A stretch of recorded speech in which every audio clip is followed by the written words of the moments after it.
Hello, magandang araw sa inyo lahat. Ako nga pala si Mark Angelo Siri Prado, AB Psychology at La Consolacion College, Manila, and I'm here to tackle a new lesson about language of sets. So ayun nga guys, itatakil natin ang sets. Ano nga ba ang sets? A set is a well-defined collection of objects. So ang ibig sabihin pala ng sets ay maliwanag na koleksyon ng mga bagay. Example, ang set S natin represented by the days of the week, which is Monday, Tuesday, Wednesday, all the way to Sunday. So ito yung mga example natin ng sets na kung saan ang set S ay equal sa set of the days of the week. Now the another example of our set will be set A, given by the numbers by 2, 4, 6, 8 hanggang 20, which set A represents the multiplication table by 2. At kung makikita nyo yung 3 dots na nasa set A, ito ay tinatawag na ellipsis. Saan nga ba siya ginagamit? Kung ang iyong elements na nasa loob ng sets ay marami o infinite, halimbawa 1, 2, 3, tapos lagyan nyo lang ng ellipsis, so magiging continuous yung count natin. Ngayon, proceed tayo sa another example, which is set M. Set M natin represents 1, 2, 3, 4, 5, 6. In this particular case, ay set ng mga numbers. Let's say, ang ating set ng mga numbers ng nasa die or dice, kapag ni-roll nyo yung standard die or six-sided die. So, this particular set, kung mapapansin nyo sa tatlong sets, set S, set A, at set M, meron tayong isang pattern dito. Sa mga set at tinatawag itong roster method na kung saan inililist natin yung bawat element na nasa at element na doon sa ating set. At mapapansin nyo rin na bawat set natin ay gumagamit tayo ng capital letters at meron tayong curly braces na kung saan dito natin ine-enclose yung mga element nung bawat set at separated siya by a comma. So ito yung ating standard form kung paano natin gawin yung roster method na tinatawag. Meron din tayong tinatawag na set builder notation na kung saan pwede natin i-convert yung roster method in a more mathematical symbol, or yung pattern natin is more mathematical. So another way kung paano natin i-represent ang set S na kung saan siya yung set of days of the week would be this particular symbol. And in this particular symbol, mapapansin nyo yung ating capital S ay equal into X such that X is a day of the week. So ito yung ating set builder notation na tinatawag, at each symbol na makikita nyo ay represented by abbreviation. So we have set S is the set of all elements X such that X is a day of the week. So ganyan natin basahin yung symbol or set builder notation na kung saan parehas din siya ng ating roster method, but in the case mas simplified yung ating version kasi gumagamit tayo ng math symbol.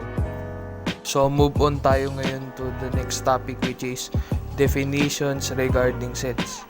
At dito itatakil natin ang finite and infinite sets. So ano nga ba ang finite at infinite sets. Finite. A set is finite if the number of elements is countable. O in short, ang elements natin ay nabibilang. Example, set A represented by a month in a year, which is January up to December. Next is set B. Set B represented by a weeks in a month, which is 4 to 5 weeks. So, kadalasan 5 weeks naman tayo sa isang buwan. Kaya counted yun. Sunod naman yung infinite set. Set is infinite if the numbers of elements cannot be counted o hindi nabibilang o hindi natin kayang bilangin. Example, set A represents space and time.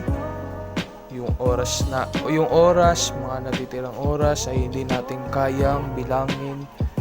At set B, human imaginations o ini-imagine ng kapwa nating tao. Mga kapwa nating tao, mga nakapaligid sa atin. Ayan. At set C represents beach, sun, buhangin sa dalampasigan. Dito naman tayo sa equal and equivalent sets. So, ano nga ba ang equal and equivalent sets? Equal sets are set with exactly the same elements and cardinality. When you say cardinality, ay yung bilang ng elements na meron sa loob ng isang set. So, pag binilang mo ang elements niya, that is referring to the cardinality. Now, ano nga ba ang ibig sabihin ng equal sets? Example, so I have here set A. Basahin natin. Letter B, R, E, A, D. Habang sa set B ay D, R, E, A, D. Pag sinabi naman natin na same elements, pareho silang may letter B, may letter R, may letter E, may letter A, at may letter D. Kaya pag sinabi nating same elements, regardless of its order or position, basta pareha sila ng may laman at syempre pareha sila ng cardinality. Pag sinabi naman natin cardinality, yung bilang sa loob ng elements or sets. So, meron tayong 1, 2, 3, 4, 5 at sa set B naman ay 1, 2, 3, 4, 5. So, this is an example of equal sets. Now, when you say equivalent sets, these are set with the same number of elements or cardinality. Kapag sinabing same number, cardinality na ang tawag ko, ang kanyang tinutukoy. So, nawala itong si same elements. So, ayun ang pagkakaiba nila. Ang equivalent sets ay di pareho ang elements, pero they have the same number of elements. O yung tinatawag nating cardinality. Example, sa set A, I have A, B, C, D, E. And set B, I have 2, 4, 6, 8, 10. So, magkaiba sila ng elements but magkapareho sila ng bilang. O yung tinatawag nating cardinality. Dito tayo sa joint sets at disjoint sets. Joint sets are set with common elements o yung tinatawag nating intersection. Kapag sinabi nating common elements, pareho silang merong elements ngayon. Example, sa set A, meron tayong letters D, R, E, A, M. At sa set B naman, meron tayong T, E, A, M. Pareho silang may E, pareho silang may A, at pareho silang may M. So they have common elements. So kapag meron silang common elements o tinatawag nating intersection, magmi-meet sila sa gitna kung ipapakita natin using Venn diagram. So that's an example of joint sets. Disjoint sets naman tayo. Disjoint sets ay isang lamang opposite ng joint sets. So these are the set with no common elements. Walang pagkakapareho. Example, for set A, I have 1, 2, 3. For set B, I have 4, 5, 6. So this is considered as disjoint sets kasi wala silang parehong elements. So kapag wala tayong kaparehong elements, pag inilarawan natin siya using Venn diagram, hindi sila magkakaroon ng intersection.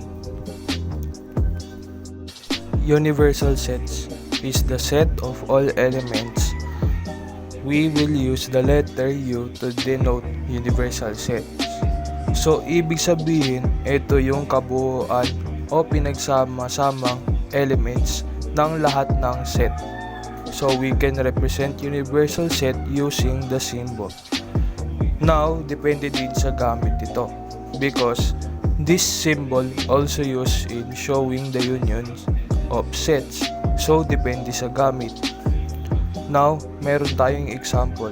If A is 3, 6, 9, and set B is 9, 12, 15, 15. Then, the universal set or union is equal to 3, 6, 9, 12, 15, 18.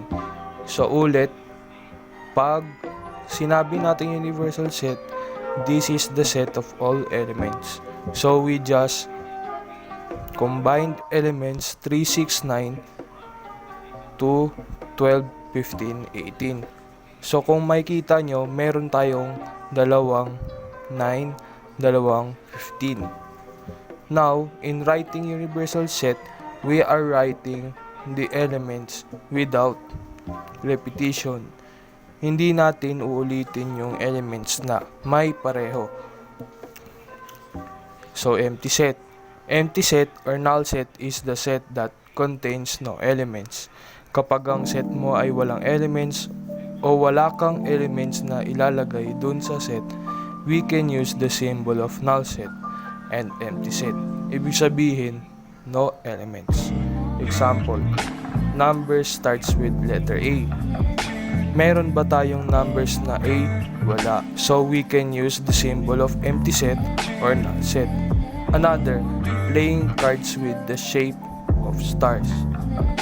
Sa braha, meron tayong diamonds, ace, hearts. So, null set ito dahil walang hugis between ang isang set ng braha. Dito naman tayo sa subset. Subset natin, gagamit tayo ng mga symbols dito at itong symbol na nakikita nyo, ayan yung tinatawag nating subset symbol. So, yung A is a subset of set B ay pwede nating isulat ng ganito. At kung A naman o ang set A ay hindi subset ng set B, pwede naman natin gamitin yung symbol na makikita ninyo. So, ito yung dalawang symbol na magagamit natin sa lesson natin about subset. Now, paano natin gamitin yung mga symbol na ito sa isang subset? So, let's say, meron tayong dalawang set. Set A at set B. Sa set A, meron tayong 1, 3, 5, 7. At sa set B, meron tayong 1, 3, 5, 7, 9, 11. Masasabi natin na ang set A ay subset ng set B dahil mapapansin nyo, meron tayong magkaparehas na numbers sa ating dalawang set. So, ibig sabihin nun, ang set A ay subset ng set B. So ito ang symbol na ating gagamitin. Pero kung ang isusulat natin ay ang set B ba ay subset ng set A, hindi ito pwedeng mangyari kasi ang subset ay hindi commutative. So tandaan lang natin na nauuna yung inyong subset and then yung inyong main set. So ito yung example natin ng paggamit ng symbol na ito. Now, meron tayong pangalawang example. Set A naman natin ay X such that X is a letter in the word proof. So, ang word na proof ay merong letters na P, letter R, letter O, at letter F. At yung set B naman natin ay yung Y such that Y is a letter in the word roof. So mapapansin nyo na yung ating set A ay may letter P at yung ating set B ay walang letter P. So pwede nating sabihin na ang set A ay di subset ng set B. At ito yung symbol na ating gagamitin para sa pagsulat ng subset or A na di subset ng set B. Thank you po sa mga nakinig. I hope you learned something.